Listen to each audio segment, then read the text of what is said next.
Hi, this is Andrea Fava from ACR in Washington, D.C., coming to you for Room Now. And I'm going to talk to one of the topics that I care the most about, and that is lupus nephritis and its diagnostic challenges. So lupus nephritis, bad manifestation of lupus, it can lead people to kidney failure, needing dialysis. And the problem is that we have to rely on protein in the urine for diagnosis because most patients are completely asymptomatic. We screen for protein, we get kidney biopsies, and then we treat based on it. And then to figure out if a patient is responding to treatment, we monitor proteinuria over time.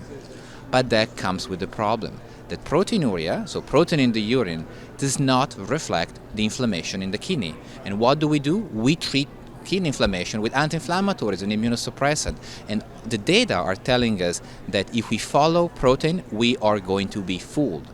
Because when you repeat a kidney biopsy, you can see that patients with no protein in the urine can still have histological activity, and patients with zero histological activity in the kidney can still have proteinuria above 500. And so we are being fooled.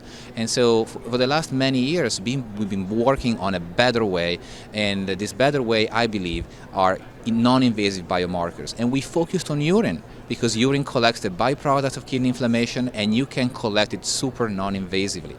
And the abstract presented this morning in the plenary 2 was about developing a biomarker panel that was made out of 12 protein that could be clinically useful. We don't want a biomarker that can be just as good as proteinuria. We have that. We want something that can tell us something more. And in this situation, this biomarker was trained starting from 1,200 proteins to identify who are the patients who have an activity index in the kidney in terms of histological inflammation greater than 2, because that's clinically meaningful. And this biomarker outperformed expectation. We found that with this 12 protein, we could accurately predict who had histologically active lupus nephritis with what we called an area under the curve of more than 90%, which is about 90% accurate. And this is fantastic because we could monitor that over time. We could see that a decline of the score telling us that the patient is having a resolution of inflammation in the kidney as early as 3 months, predicted clinical response at 1 year.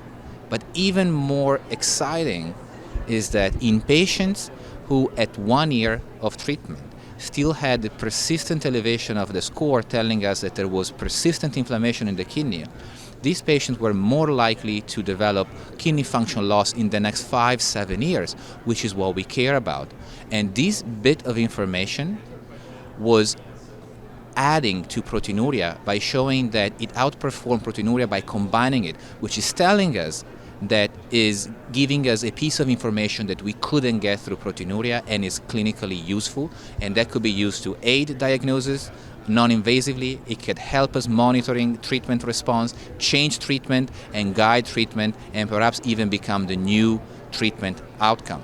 So in collaboration with a commercial entity, Exogen, this biomarker is being developed into something that physicians can finally be able to order, and so hopefully in the next couple of years this will be available to everybody.